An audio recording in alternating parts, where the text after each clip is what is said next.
Today I'll be doing an oil change on this Nissan Versa 2007. First thing you want to do is put it in park, put your parking brake on, and then you want to put some wheel chocks behind your rear wheels to make sure it doesn't roll back when you jack it up. These are the parts you need for this job.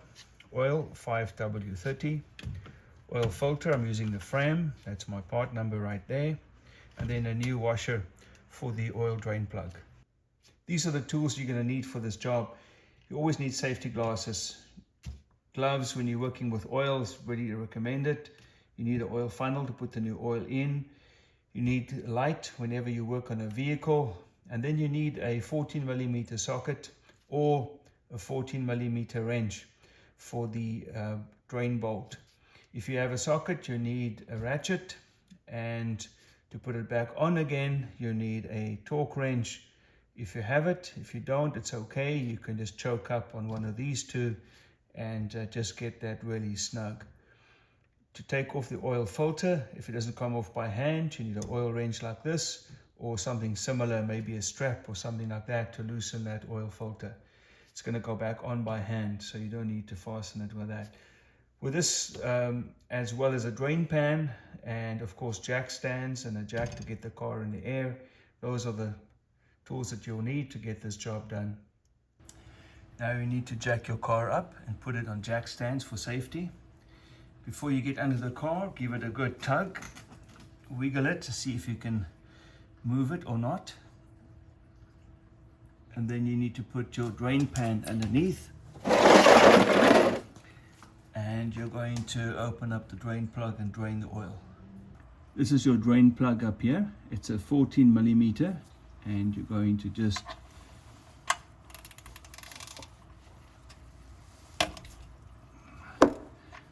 loosen that.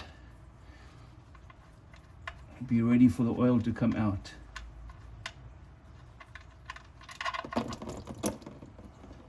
I just opened the oil cap up in the engine bay, and that'll provide enough air pressure for all the oil to drain.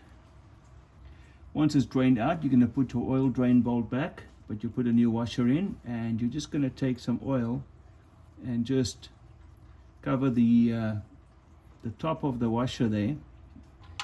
You're going to screw this into my hand first.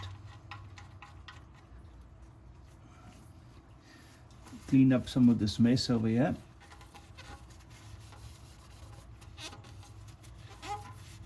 Now you're going to torque this to the right specs. If you don't have a torque wrench, you can take your ratchet and just choke up on it. And just make sure that you don't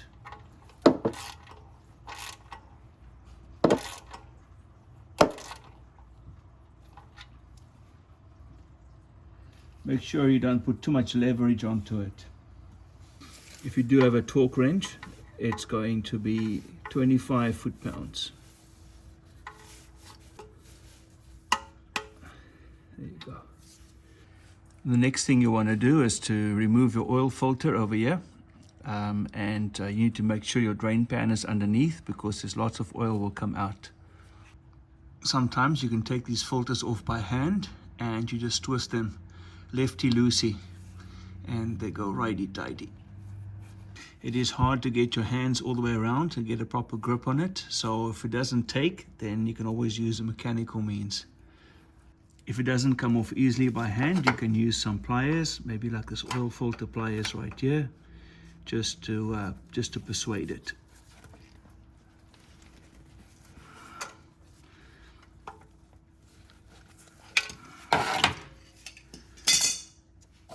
There's quite a few threads, so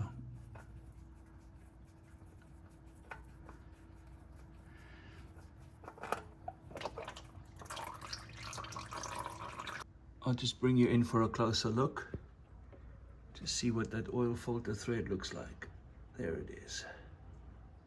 Now you make sure you put some oil on the gasket so it can spin freely. And then you're going to just thread this on by hand. It's going to be righty-tighty.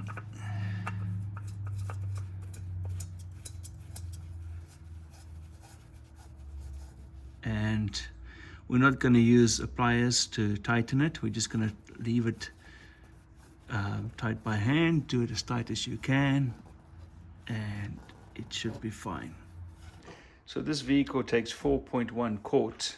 It'll be just over there, and it means that we are going to empty it until it's between 0.5 and 1 quart, and then we'll check the oil level. So now we'll take off the oil cap, put in our funnel, and then we'll just pour in the oil.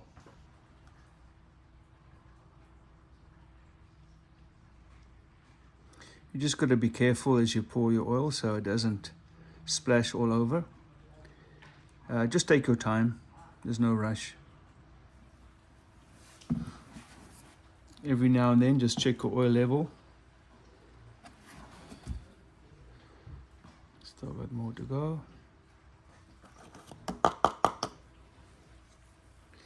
You're going to put your oil cap back on.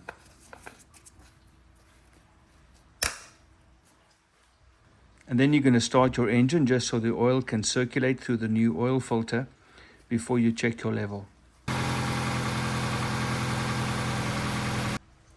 Now take out your dipstick and have a look and see where you are.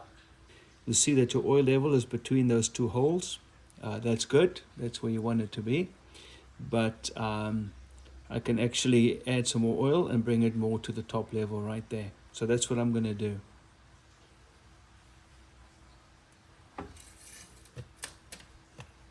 So for me, it turned out I had about half a quart left when it was at the right level. Once you've got the right oil levels, you turn the engine on, let it run for a while, and watch for any oil leaks. If you don't see any oil leaking out, then it's a job well done.